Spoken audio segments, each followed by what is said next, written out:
What I can tell you about Learning Resources and Hand to Mind is that we're a mission-driven company, family-owned, and definitely we're here really to help teachers, educators anywhere, parents that could be, and obviously inspire students. So it's very much driven towards that, and it's been very successful.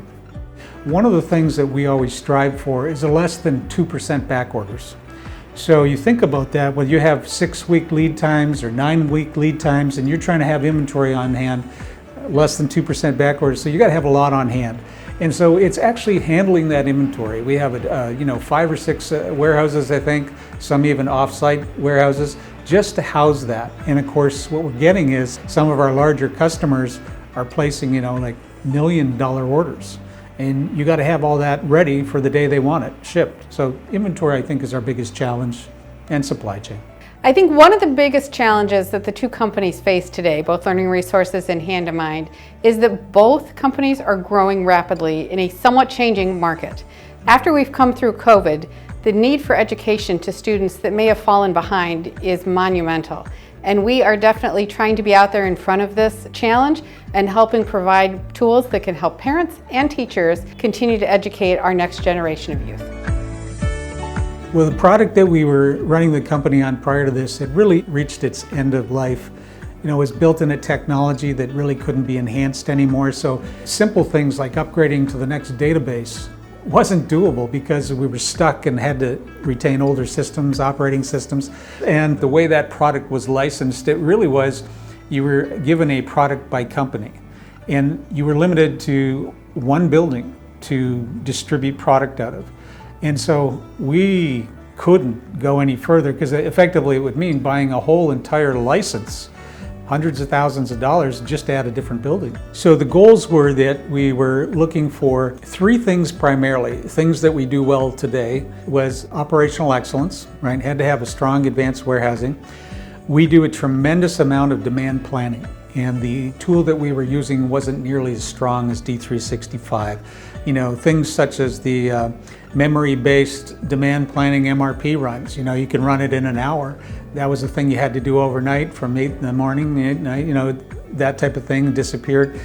So EDI is a big part of what we do. We have 120 trading partners and 7 to 8 different transactional sets. So that was the 3 things that in our mind we had to do well continually.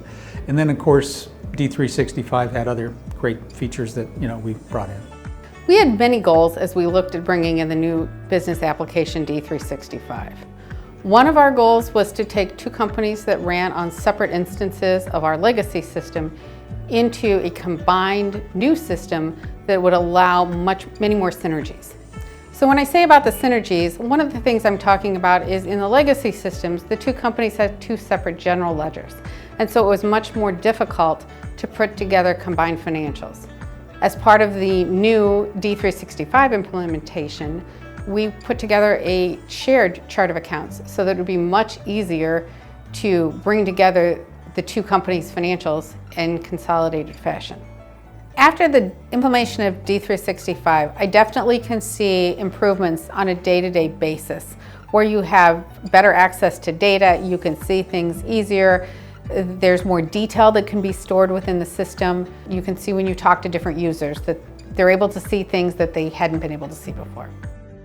There were hidden benefits, absolutely, to implementing D365. One of the things we used to do is we call direct import. So that would mean that a large customer would order product and we'd direct import it to them from the Chinese manufacturer.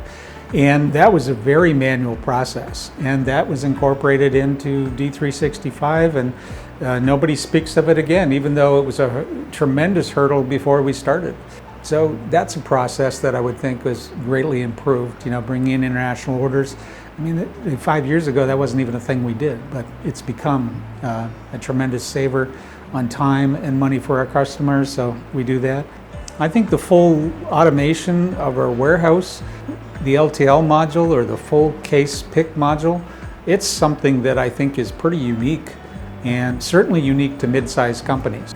People have automated picking modules for select items, but the full case, that's pretty relatively new. Working with Sikich was truly being able to work with a business partner. And one of the nice things and what I really appreciated is they brought a lot of the really strong technical capabilities.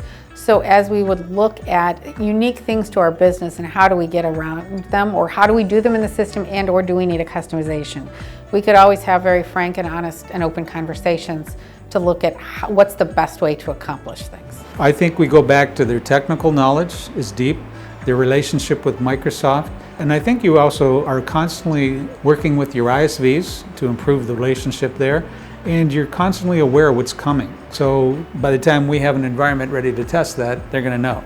So that's what we look for, and it's working out very well.